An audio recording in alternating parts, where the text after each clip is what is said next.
It's been a long time.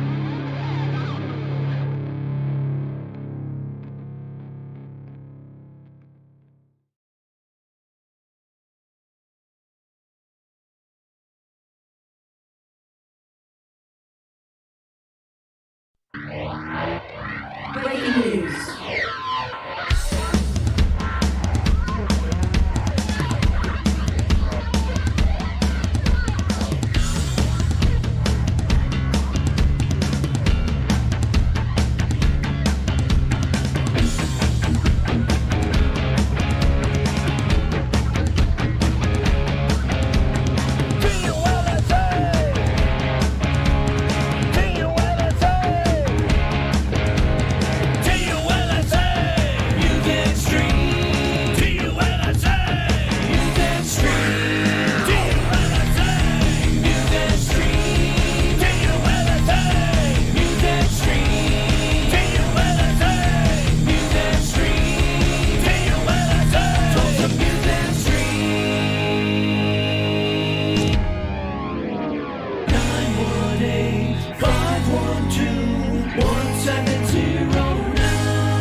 Welcome to the Tulsa Music Stream.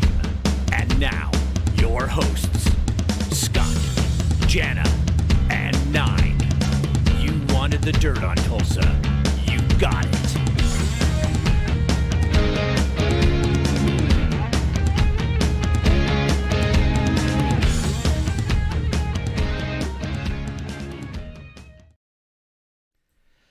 Episode 50, here we are. Here we My are. goodness, we finally did it. You know, it all started on a back porch, and during the first time that we had COVID, and decided to do a little live stream on Facebook, and Recording in doing progress. some interviews and things like that. And we just basically started with just her interviewing me, and we were just being goofy and silly just because we were bored. And then we just started interviewing local musicians here in Tulsa, and one thing led to another, and then before you know it, we're interviewing Rudy Sarzo and big names like Lita Ford, and now this episode 50, we are going to be interviewing and talking with Courtney Cox from the Iron Maidens. But first, make sure you share our stream on Facebook, and if you're watching on Twitter, also Twitch and YouTube, make sure you hit subscribe and the notification bells and all that good stuff. That way when we go live, you'll get a notification. But yeah, it's number 50, and we're going to be with Courtney Cox from the Iron Maidens. I'm really excited about today. She is already getting in the room as we speak, so we will get her on here momentarily. We thank you again for joining us tonight here on Tulsa Music Stream. This is going to be a great episode, and I'm going to bring Courtney on screen right now. Can you hear us okay? Yes. Oh my gosh. How are you doing in the Bahamas tonight? You know what? I have to say, all the years of touring and going through different time zones and all, I guess it's because of COVID, I'm still trying to get over jet lag right now, even though it's only 3 hours. Okay. Or maybe I'm just getting old. I don't know. You're not even. You talk to us when you're our age now. Let's talk about old. Then you are a spring chicken, my friend. You are doing just fine. So you are down there solely for vacation? Popping. Right on. You're down there for vacation. Then this has nothing to do with work or business, right? No, I'm actually here just working on my album. There is no vacation for a musician ever. Okay, we're gonna be talking about that shortly. Is that for the Starbreakers or your solo stuff?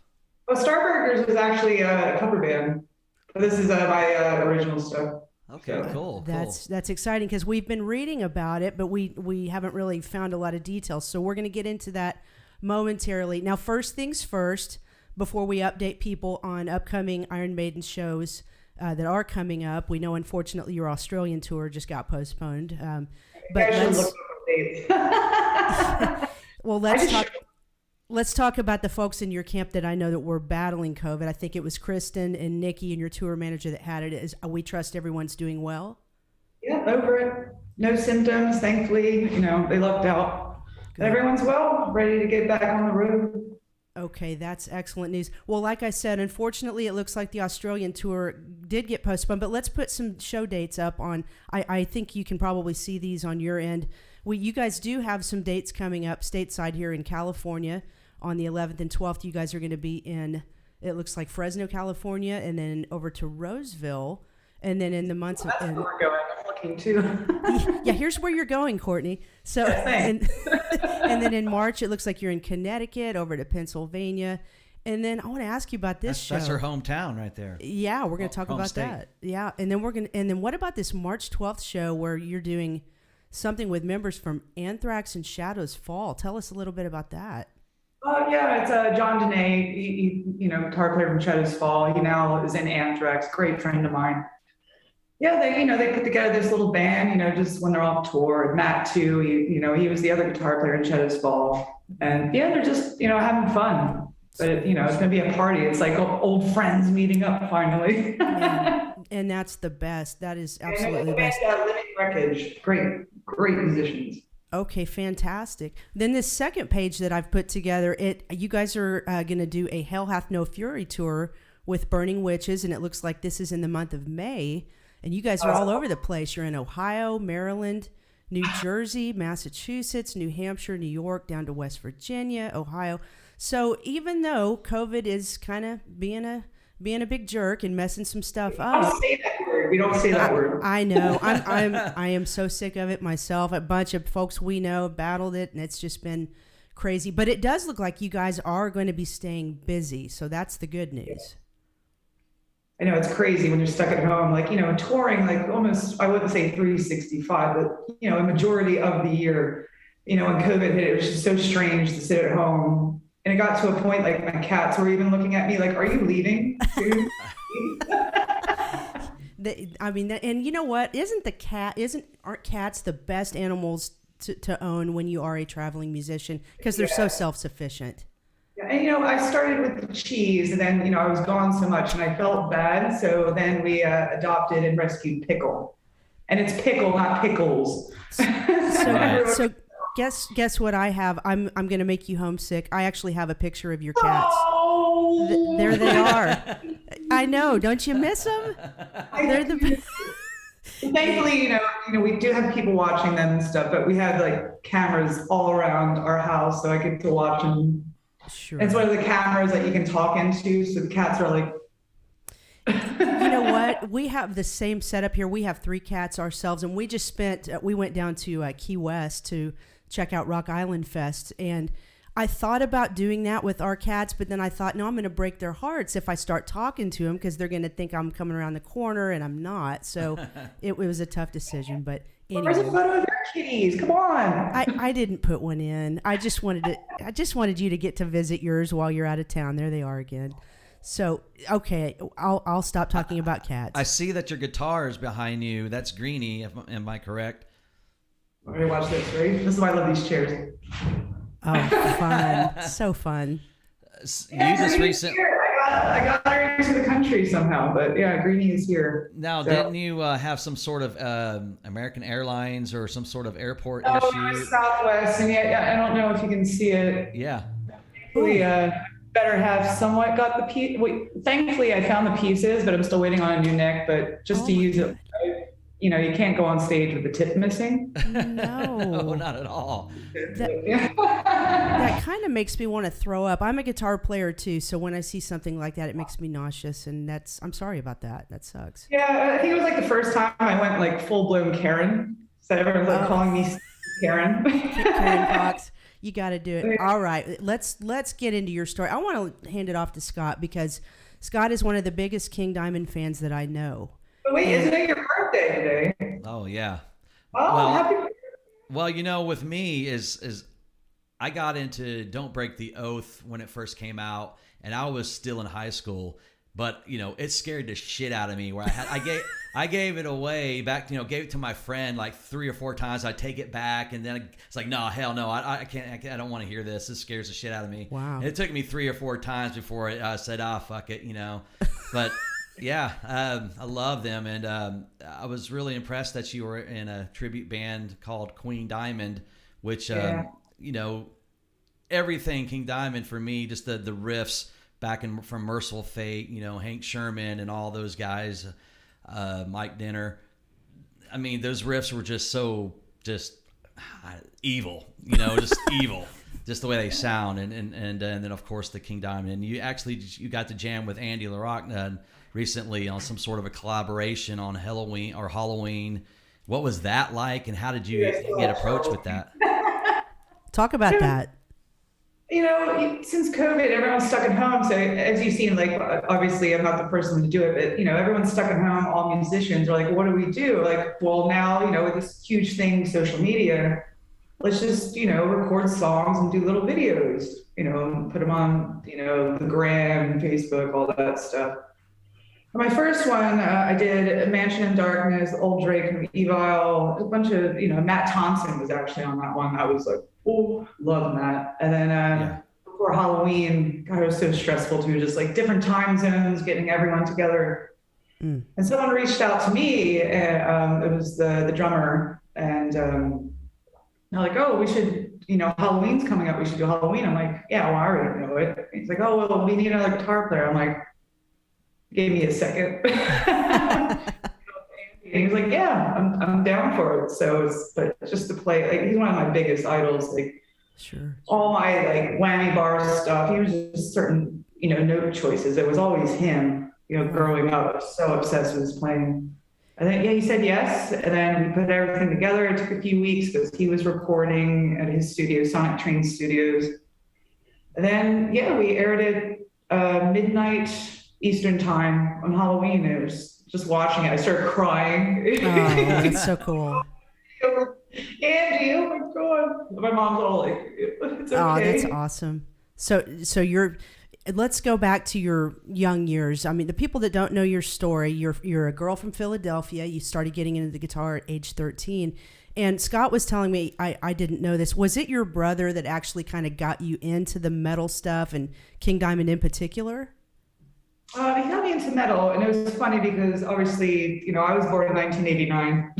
Right. I graduated that year. It was the bubblegum pop and Backstreet Boys. Still obsessed with Backstreet Boys. Sure. I remember me and, my brother Rick would always fight because, he was the metalhead. I mean, he was one of those avid metal fans that his whole room was just nothing but, CDs, cassettes, everything. Right. And just to piss him off, I would go in and like start stealing things, Had a girl. There's one, like, oh, I know he's away right now. Go up and, because he lives like house, he lived in the attic.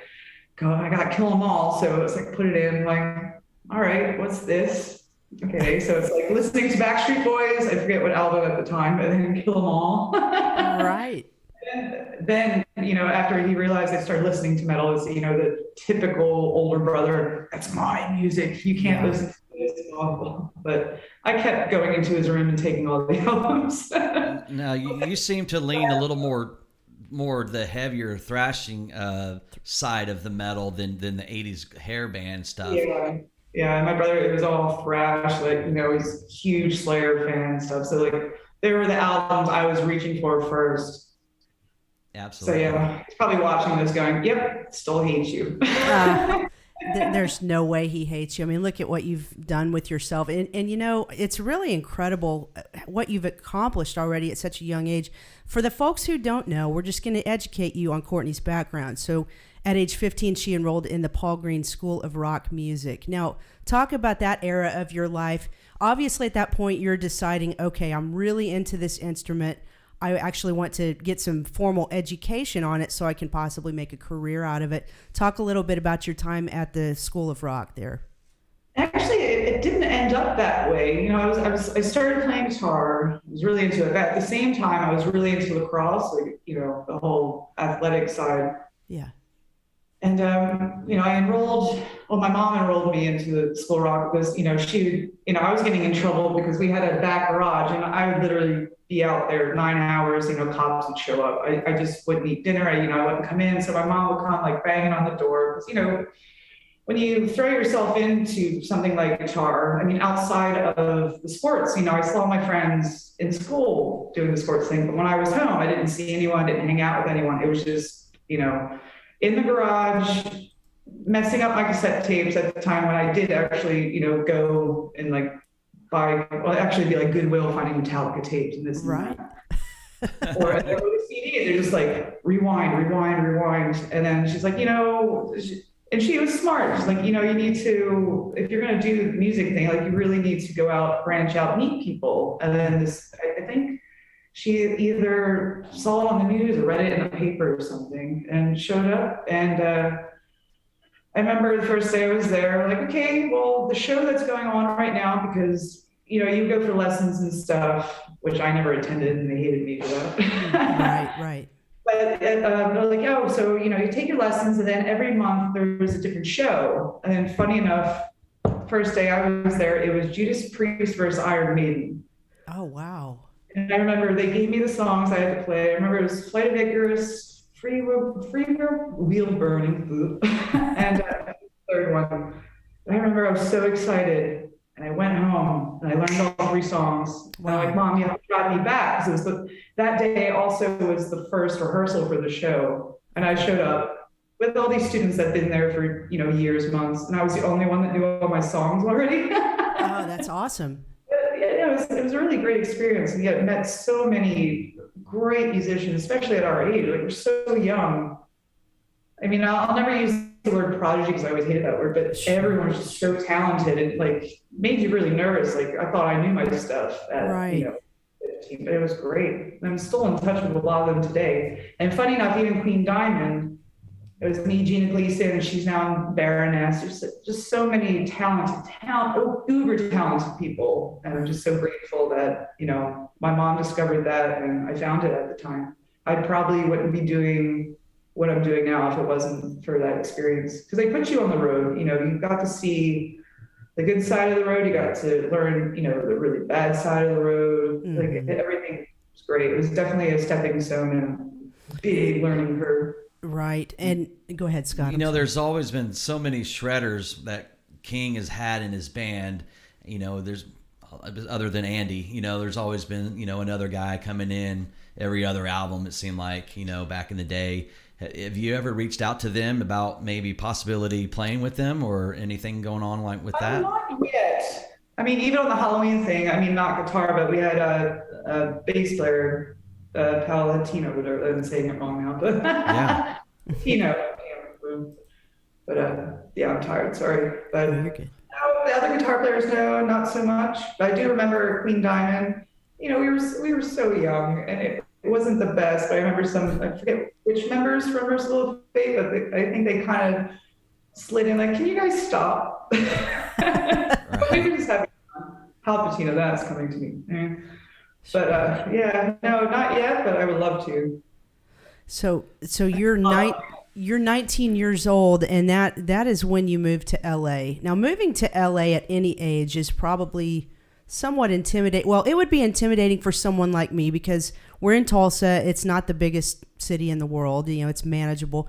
You're from Philly, so maybe it wasn't that big of a culture shock to you to go from. Something I had to, because everyone from my town, I'm technically from Delco. And that's Delco. Okay, so we can't say Philly. Okay, so you're from Delco. I'm at the Philly airport, so it's like the first thing, yeah. Okay, so was that a big culture shock?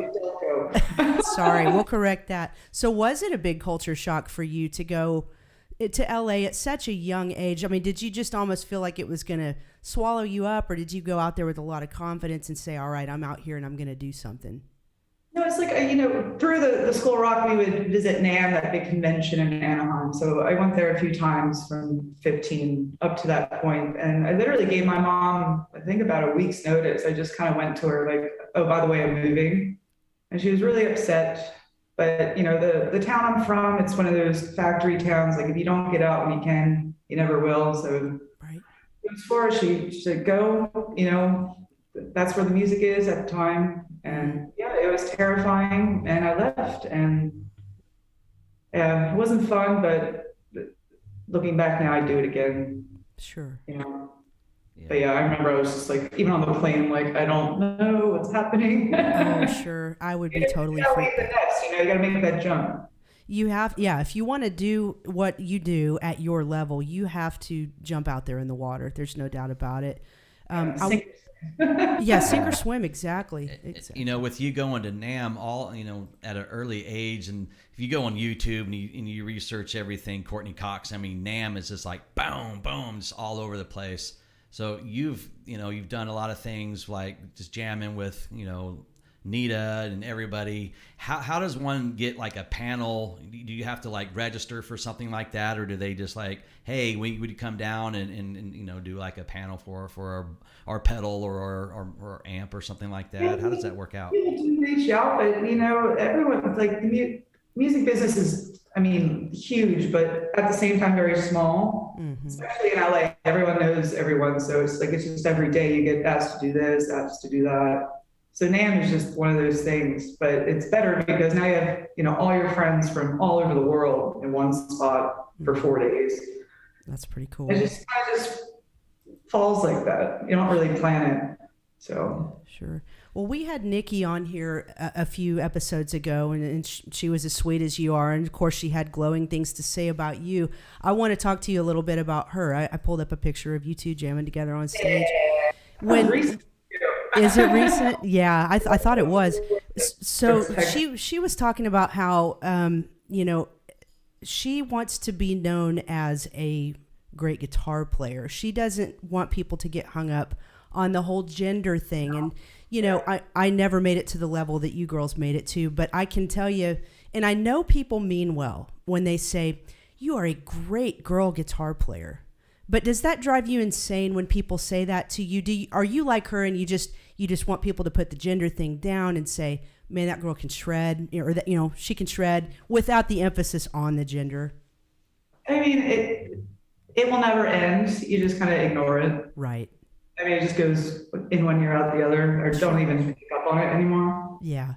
All I care about is people enjoy the music, enjoy the show. That's it. Yeah, I couldn't Not agree really more. get hung up on the whole gender thing. You know what? You use your ears, not your eyes. I'm that kind of person. For sure. Just work hard. That's all it's about. So. Do you feel, I know the industry was probably very much this way in the 80s, but do you feel now that it's 2022, do you feel like the labels and the marketing people, do they still pressure the women to dress real sexy and sell that part of it? I mean, it doesn't hurt. Let's be honest. Have you not seen pictures of Courtney in a bikini? Well, that's what that's kind of what I'm getting to. So I was 19 again. Well, I mean, so do you feel pressured to dress like that? Or is that just how you like to dress? I mean, obviously you work out. You take good... Oh, go ahead. Sorry. I was just gonna say, you work out, you take good care of your body, and you look great. But I just want to know if people around you, do they push you to sell that image, or is it all about the playing?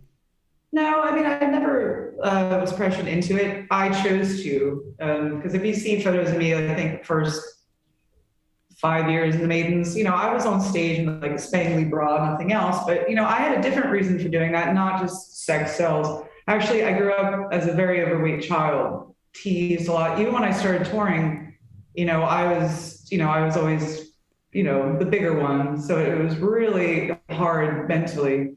Sure. So, I changed my life. I got healthy. I worked out a lot, and I lost about 80 pounds. So wow. Moving to LA, what? I never had that chance to, feel sexy, if sure. that makes sense. And that's why I did it. But everyone else thinks oh, you're just doing no, it was for me, not anyone else. Yeah. But I'm a lot older now, and, things aren't as, in shape as they used to be. But no, I always made sure the music was there first. It wasn't the looks for me. It was, right. Even if I was, dressing very, very, provocative, sexy, I always made sure I didn't miss a note. Right on, girl. It's just how you view it. I know there are people that do that. But, if you look at it, even back in the 80s, all the posters I had on the wall, they were, all the men were shirtless. They knew what they were doing. That's how they got the women in the crowd, So that's true.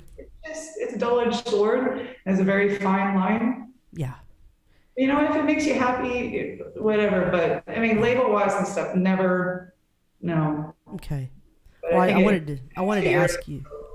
Yeah, I wanted to ask you about that, and that's a great answer. I mean, it does not hurt to look great. And congratulations on your, victory over the battle with weight. That's Yes. something most of us always Oh, battle. that now in the Bahamas. Right. We're not talking about that because you're on vacation, so it doesn't count. So, okay. So let me ask you. I'm going to put up a picture here. Here are the Iron Maidens. You guys are. I was in having Colorado. fun. See, I knew where every photo was taken. It just looks like a good time. And again, I'll refer back to our interview with Nikki. I asked her. I said, "Were you at all reluctant to get into a group with all females?" My experience in the past, females can be very competitive with each other. There could be a lot of drama. And she commented that there's probably less drama in the Iron Maidens than in her other band. And would you agree with that? Is it a pretty drama-free situation? Yes, I've been in bands with, just mixed. I did, been the only girl in a, male band. I actually find, funny enough, and everyone thinks everyone's really catty and competitive. It's a lot easier because you all, I wouldn't say you know each other to a T, but you know the buttons. You know what everyone goes through. You know the hissy fits. You know this. You just know how to deal with it. It's like family. Yes. Whereas I found, the male counterparts to actually be more prima donna. Sure. But then it comes down to being jealous that, if a female is a better player, this and that. But it's just so petty. I always just stay away from it. I'm not a drama person. I hate it. Yeah. It just ruins everything. It If any band turns into a job, I'm done. I hear you. You just said that, it was always music first.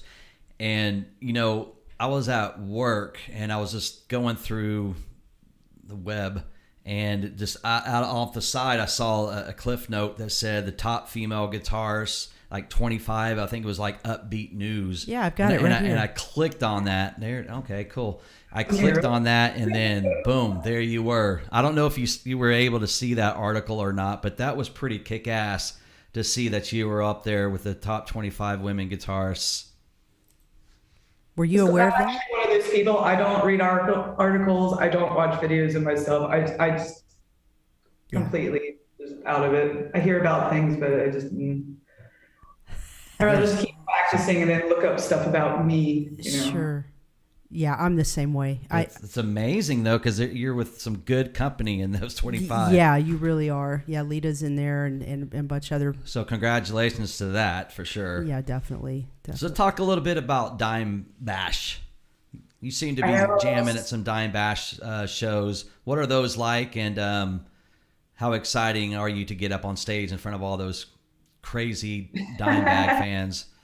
Actually, it's very intimidating because, they are, the very, very like top fans. So like you have to make sure that you have the song down before you go up. And if you don't, you know what, that's the thing about Dimebash. It's the same thing like Nan. You get to jam with all your friends you haven't seen because, this tour goes this way, it's like Wizard of Oz. Mm-hmm. No, it's just a great time, great calls, and, just keeping the music alive, especially for Dime and, and Vinny. Rest in peace, but it's such a great time. And I kind of miss it. Like, even just like now, when I think now would have been, a week and a half ago, 2 weeks ago, just the memories in Facebook. And it's just like everyone together. I'm just like, yeah. COVID. I know. Damn it. Hopefully it'll get under control soon.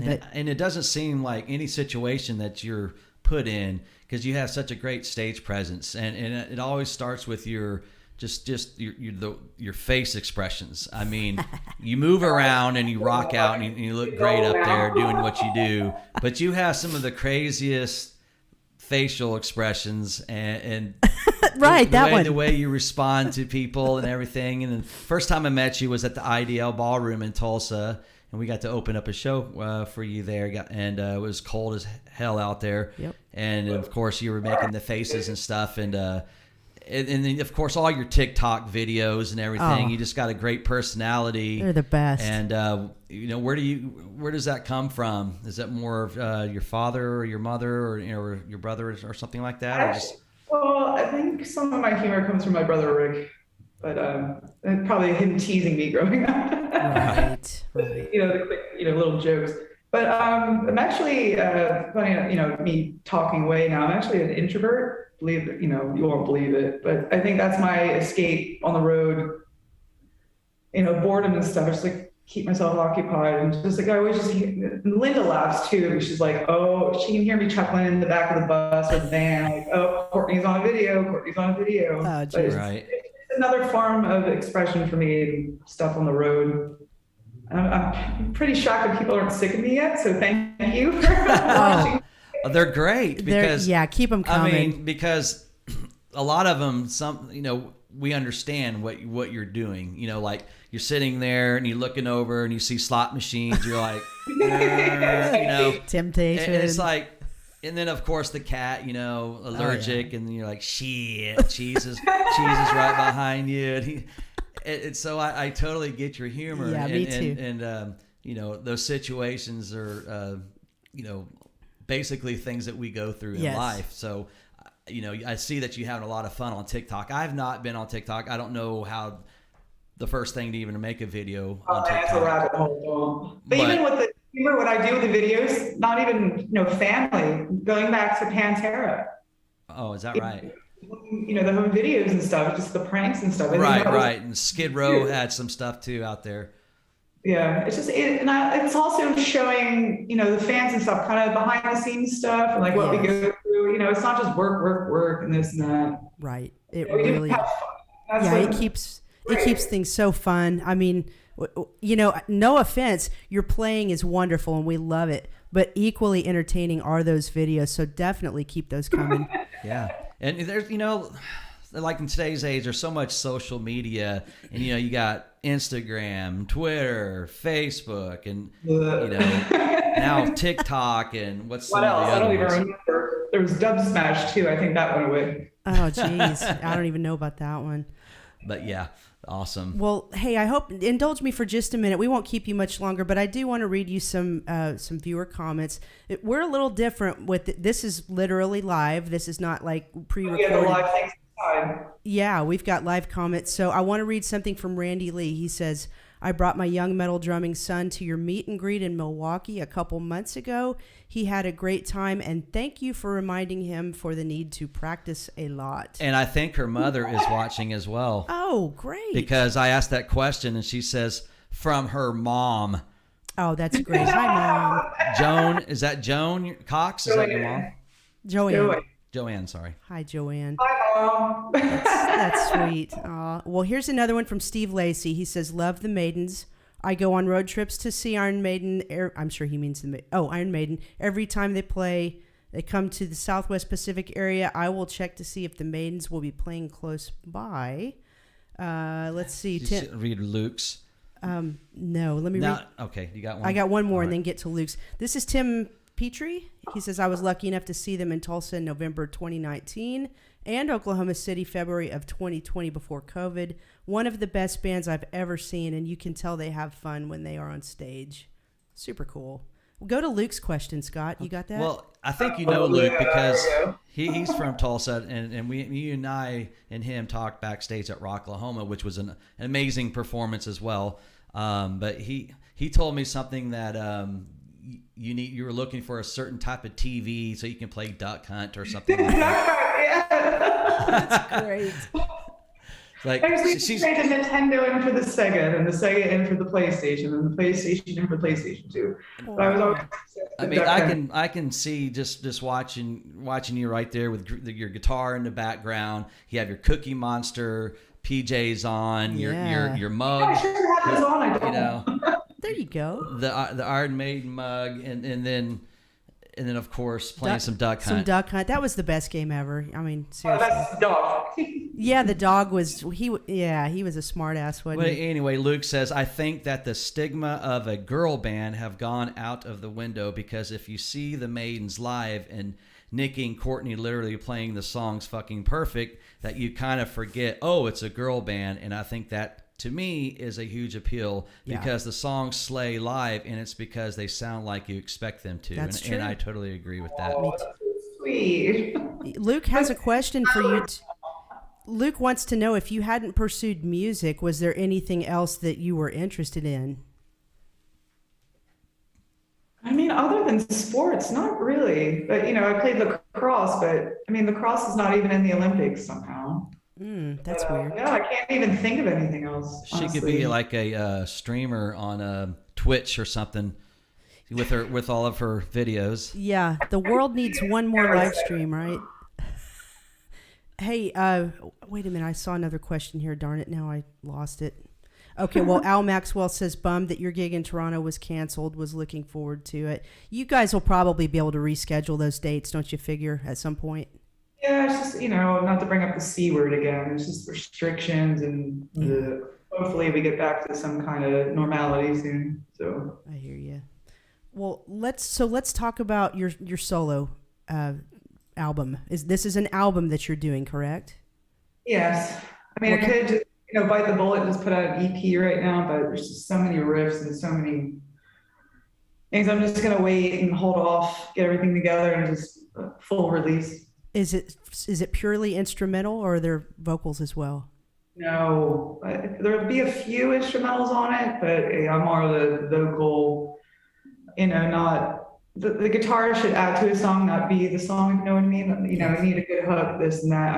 I'm not the person to wank over a song for 5 minutes. I hear you. I agree with that. Even myself, I love all the great virtuoso players, but, I'm not one to just sit through a full instrumental album. I think the last one I did, what I could get through that I would put on repeat was Marty Friedman and Dragon's Kiss. I think that was the last one, and Passionate Warfare. But since then, not really an instrumental listener or, writer. I'm the same way. I know. I agree with you. Now that I know that you're on. The build up and then boom, solo, the harmonies. Yeah, that's the way to do it. I think it's amazing that you get to go to the Bahamas to actually record. That's just. What place has that? She said it's so metal. Steve Harris is here. He's like down a couple blocks down. Oh, you know what? You said Steve Harris is there? Steve Harris lives in the Bahamas, yeah. It's a cute place. Check this out. I'm glad you brought that up because I pulled this picture. Good timing. Sorry about that. We were about to go on. That was the Monsters of Rock cruise, and British Lion was on. We were about to go on, and literally where that pub is, the stage. And I was just coming out. I think I was coming out to grab Gabriel, my boyfriend, and they just grabbed me like, "Take a photo of Steve Harris." Wow. Steve Harris and his bodyguard. We just looked at each other like, "Sorry." Have you met all the guys in Maiden? Everyone except Dave Murray. Well, that's because all the videos you say you're an Adrian Smith fan, so I don't blame him. Yeah, it's just touring, Maiden shows and this and that. Yeah, he's the only one I haven't. He's gone past me, but it's never been like hi kind of thing. But he's the only one I haven't really had a one-to-one conversation with. To your knowledge, have they ever seen you guys perform live? Yes. Wow. Multiple times. So. Was that nerve-wracking? Well, we kind of. I think it was a one-day show. Only a couple. I forget who showed up, but it was the kind of thing we caught wind of something, but we didn't think it was going to happen. So we were kind of nervous, but I'm glad we didn't know they were actually there, kind of thing. Mm-hmm. And we found out like months later, like, oh yeah, Adrian was there and this and that. But the main one for the band, I wasn't in the band yet, but the Maidens were opening up for Steve Harris's daughter in Mexico City. And Linda would say, like, you could see Bruce jumping up and down. Wow. Man. So they're aware. Very cool. Well, now, I know you tour a whole lot, and I don't know exactly someone who tours a lot is when they go on vacation, or do you even like to take vacations? Even though you're at the Bahamas, you're still at work, but when you tour so much, like the vacation is probably one of the last things you even want to do. You just want to stay at home and sit and do nothing for a long time. After COVID, I'll go anywhere right now. Right. Oh yeah, sure. Yeah, because I love traveling. I love sightseeing because I actually don't get to sightsee on the road. Some of the girls do, but I'm one of the people that rather stay on the bus and catch up on sleep because it is kind of gnarly sometimes. Right. I just love traveling. That's cool. I think the only unfortunate thing, I can't take my cats with me, but I don't like it anyway. No, they would hate it. You and I both know they would hate it. Hey, real quick before on anyway, so Before we let you go, I do want to talk about your line of guitars. I know I've got the picture here. Dagnabbit, where is it? Here we go. Am I pronouncing this right when I say Comparison? Comparison, yes. Comparison. Talk about how you got hooked up with them and tell us some of your favorite things about playing that particular line of guitars. Oh, God, I've been with Comparison like 6 years now, I would say. I first heard about the company because Andy LaRock used to play one back in the day. I forget what one he had. Was it a Horus or he had a Dellinger or something? But that's what I knew. And then the owner came to one of my shows and it's like, hey, would you like to try this? I'm like, oh yeah, well, Andy LaRock, we have Michael J. Romeo, Symphony X, a bunch of people. And he handed me a blue Horus, which I still have. I've seen some photos, and I was just over the moon, completely just floored. Mm-hmm. So, and then even the head designer there, he used to work for Jackson back in the 80s. So it's basically just, the Jackson on steroids. Okay. Wow, that's awesome. Playability, stability, when Southwest is not throwing it around and breaking the headstock. But, with, my toxic sweat and my abuse on stage, and I love it. Speaking of love, you guys must love your tour manager. That guy. Yeah. Of course, we watched the documentary. He hates us. Does he hate you? Is it like a love-hate relationship with y'all? Well, I feel bad because he has to do everything. Like, he's taking care of 5 women. That's brutal. At all times of the year. And and then he has to be, he's getting costume, be the Eddie. But of course, the minute he gets into a costume, I break a string or something breaks on the drums or a mic goes out. So he's constantly like, Right. But bless. He's great, though. I mean, we really admire him, and he works hard. All bands kind of have either that one or a couple of people that just keep the whole thing together and they never get the credit. And glad he's feeling better from his bout with COVID. That's another stressful thing. Like, we're a well-oiled machine, touring constantly. But yeah, we travel with one guy, tour manager, doing everything, teching. True. It can be brutal, so I don't know how he does it. Yeah. I give him beer from time to time. Like, thanks. I think out of everyone, I think he has the hardest job, honestly. Right. That's has to keep everything together. We're not always in the best moods. Oh, I'm sure. We have our downfalls sometimes, but he's always there and just brushes it off and makes sure the show goes on and the crowd gets what they want. So, for sure. What were some of your favorite tours that you've done so far? They're all great. Japan was culture shock for me. Loved Japan. It was really cool. South America is always fun. Australia, except for the flight, great. Yeah. It doesn't matter the size of the show. I could be playing in someone's garage, bar mitzvah, graduation. It's the same show regardless of where and how many. I just love playing. And if I lose my left hand tomorrow, I'd be completely fine with what I've, accomplished and or where I've seen what, I'm very fortunate, and everything's a blessing. For sure. Do you see? I know how passionate you are being a part of the Iron Maidens, but is this kind of a stepping stone for you? Hopefully, for something bigger. Like Nita did with that. It's funny, it's not like I'm not asked to do anything else. It's just I've turned down a lot of things because, it's family. I don't want to leave anyone high and dry and stuff. It's a lot of the things I've been asked that weren't like a tribute band thing. I turned them down because it was, in the middle of a tour. I'm not just going to leave my family. Sure. They've accomplished so much, and we, grew up together, kind of thing. Right. That's a great answer. It's, there will be a time, but you know what? If it's not broke, don't fix it. But everyone knows. If something, oh man, I wanted to get in Judas Priest. Right. The girls would understand, but I always, all of us, regardless of who in the band, we always run things like that by each other. But you just always want to make sure you give the adequate heads up, because I think it's very, very rude just to see you. Yeah. Irish goodbye. For sure.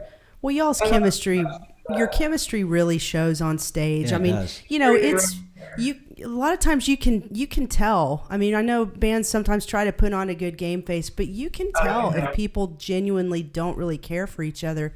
And we just don't see that with your band at all. We can tell that you guys are friends both on and off the stage, and that is, and your family. I mean, it is a family. You're spending so much time. Yeah. Go ahead. I mean, we've been together, what was it, how many years? 20? Yeah, we've been together longer than most original bands. That's incredible. Parts of the band, but I mean, the name has been going quite some time. It started in 2001. For sure. So. Let me read you one more viewer comment. We're going to get ready to let you go back to your quote unquote working vacation, but I do want to read this from Michael. Tomorrow, actually. There's Tomorrow. a beach probably right outside that door. That's what All I'm she has to do is open it, and there it It's is. really cold right now, actually. It's very Is cold. it? Darn it. You know, with the storm that, came through. That's why everyone on the East Coast right now is snow and miserable. Right. But we just have a really bad wind chill right now. That stinks. Well, hopefully tomorrow will be From warmer. Pennsylvania, got this. You got this, man. No Michael problem. Winsip says Texas loves the Maidens and Courtney. Yeah. Way to go, Michael. Michael Palmer says, I've met the Iron Maidens at the Rock and Roll Hall of Fame in Cleveland, Ohio, and they are so cool. Rock on. You've got a lot of love in here, and you guys are beloved. I mean, your page has, what is it, almost 1.5 million? 1.4 million, I think. That is insane. What an accomplishment for you all. And we're really just so pleased and grateful that you've given us some time tonight. Yeah. And I do want to encourage people to go to cc-shred.com to check out all things Courtney. And then you can also visit the ironmaidens.com. Make sure you stay in tune with their upcoming show schedule. I sure hope you guys come back through Tulsa sometime soon. Shred, if you want funny videos. Absolutely. Well, we want those. One more time before you go. Go ahead. So hold on, one last thing. Favorite Fate album, favorite King Diamond album, favorite Maiden album. Oh. Don't Break the Earth. Oh, Abigail then.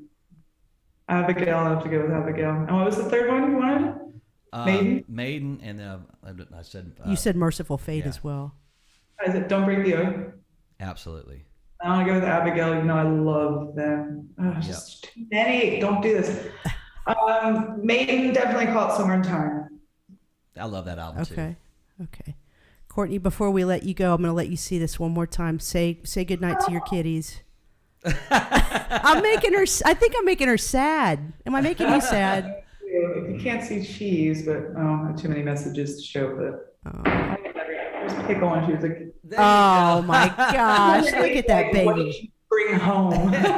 Oh, so it's sweet. a tabby. What? Yeah, we had a tabby too.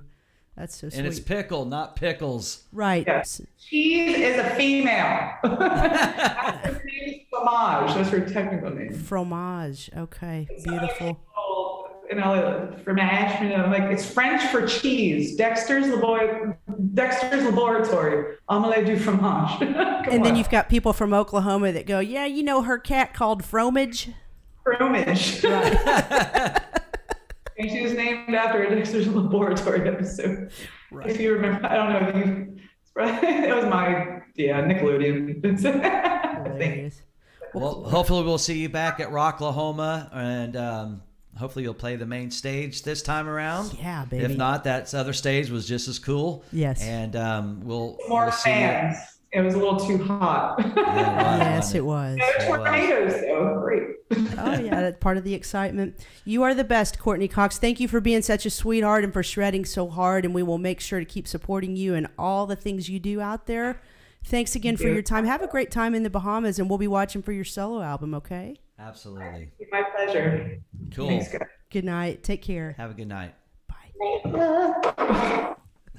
She's the best. Wow. That was fun. Awesome girl. So there's 50 right there with Courtney Cox, man. Yeah. That was so cool. Hey, you guys, make sure you hit follow on our Tulsa Music Stream page on Facebook. Also, we're on Twitter, YouTube.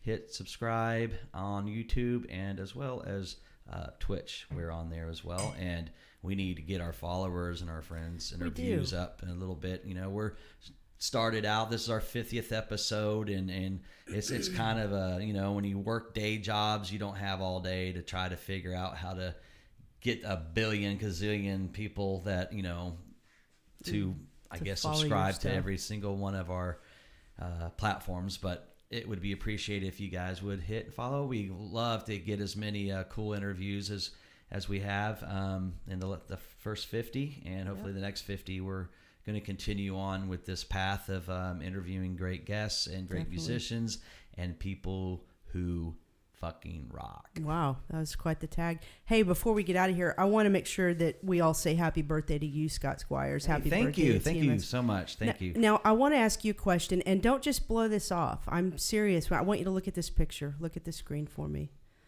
You're not looking, are you? Oh, yeah. You're looking okay. Yeah. So, how is it that every single live picture taken of you just oozes cool, and every single live picture taken of me looks like I'm looking for the nearest oxygen tank? Like, how do you just... I don't know about all that. No. I mean, now this is a serious You question. you always have to remember that there's always a fucking phone or someone I do recording remember. something. So you just got to kind of just put on the game face, that rock and roll look, and just go with it. Okay, but I mean, like even this picture, like you just happen to be grabbing the sunglasses, just looking so cool. It's like I just don't have that. I mean, I don't know. Is that something you learned? Well, just because I'm grabbing the sunglasses, No, but it that's looks why cool. that's why the horns got up. They're like, hell yeah. I'm telling you, it's just cool. I just wish I had more of a cool factor. I have to try really hard to be cool, and you just kind of have it. So congratulations for having the cool factor. And also congratulations to you for the 50th episode. I mean, if You it too. wasn't for all these people who like Bernadette coming in, she's been in here from day one, and Yep. Elizabeth Talcott and Leslie. and of course Doug Weber, our bassist. He's been a fan of the show. Big and, time. there's been a lot of people that stuck around, and there's been some people that were with us in the beginning, and we haven't seen them since, and not sure why. But everyone has their purposes and their reasons of why Well, they people tune in, why they don't tune in, and it's a free world, and we're Sure. all People able are to do what busy. we want. It's true. You're not lying about that. We do appreciate, like he said, we appreciate all the viewership, and thank you for helping us grow this. I don't know how much longer I will be playing. I mean, hopefully a while, but I see this being my future as far as like how I'm still going to keep my toe in the water of music. I really enjoy doing this, and as long as you guys keep watching it and enjoying it, then it gives us a purpose and a reason to do it. We're a little different than some of the other streams that are out there. Everybody's got their own purpose and goals and what they're setting out to do. At this point, we're getting these national artists, and that's kind of our goal. Like, how big can we grow it? And it takes your support to make it happen. So let me, before we go, and to touch on that, I mean, just getting Sure. people like Courtney Cox and people like that. I mean, they're out there, every day. I mean, if of course, without the COVID, of course, grinding it every day, every day. So, every little bit, like these kind of stream shows or, anything, interviews or any kind of like jamming with like Dime Fests and things like that is something that's, fun, but it's also valuable because, every little bit helps because every set of eyes that they can get in front of it helps push them, and we're here to push the artists. For example, and we'll talk about the sponsors here in a second, but let's talk about our upcoming shows. This was really neat because we're having Jizzy Pearl back on next Sunday, February 6th, episode 51, to talk about his newly released book.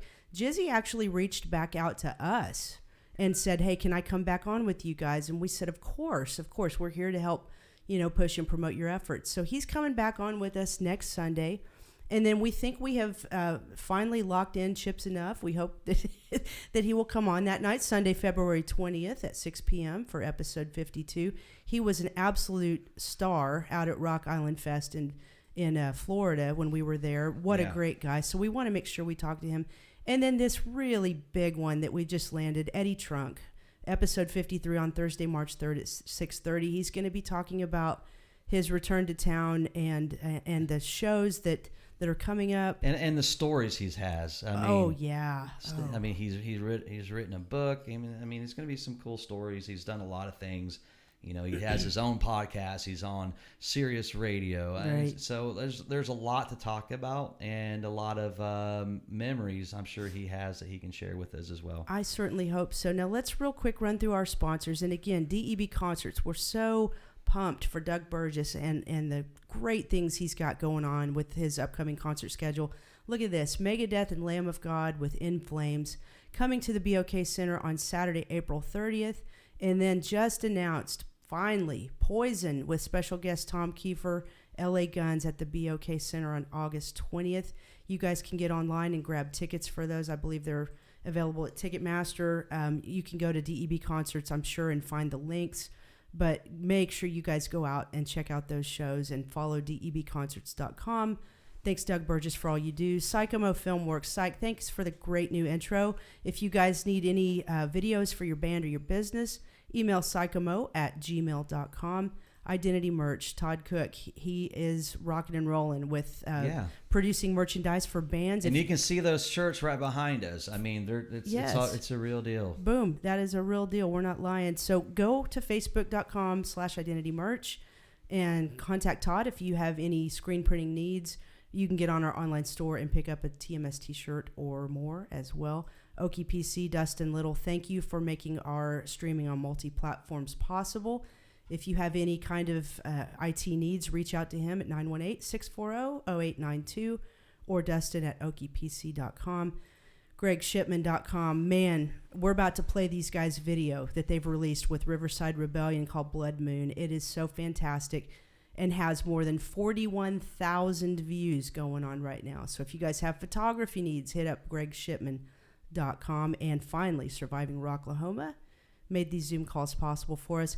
I do want to give another shout out. Now this is an ad from Bill's Bud Connection. They took out an ad with us. If you feel you have, if you need help getting your medical marijuana card, you can contact them at 918-521-9349, or you can visit them on Facebook at Bill's Bud Connection. So, that was a mouthful. Yeah. But there's a lot of people that are jumping on with us. They want to advertise on here. I'm waiting on Subway to hit us up. Yeah, man, no doubt. Get some free sandwiches. Spinach wrap, baby. Some people hate Subway. I don't. We had it yesterday. It was great.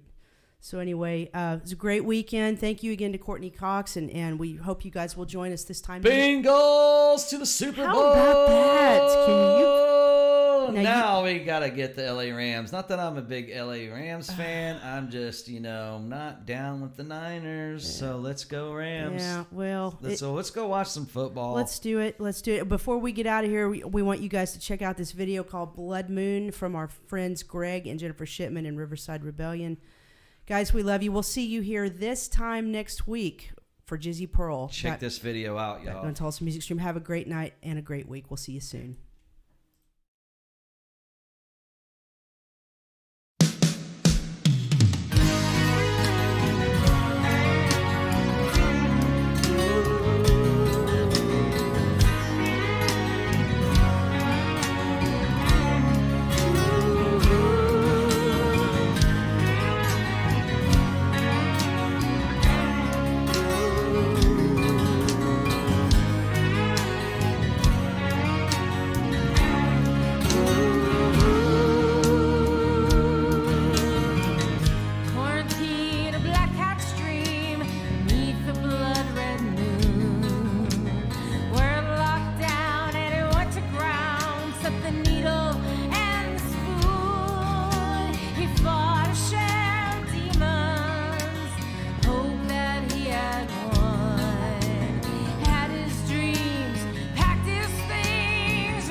He did.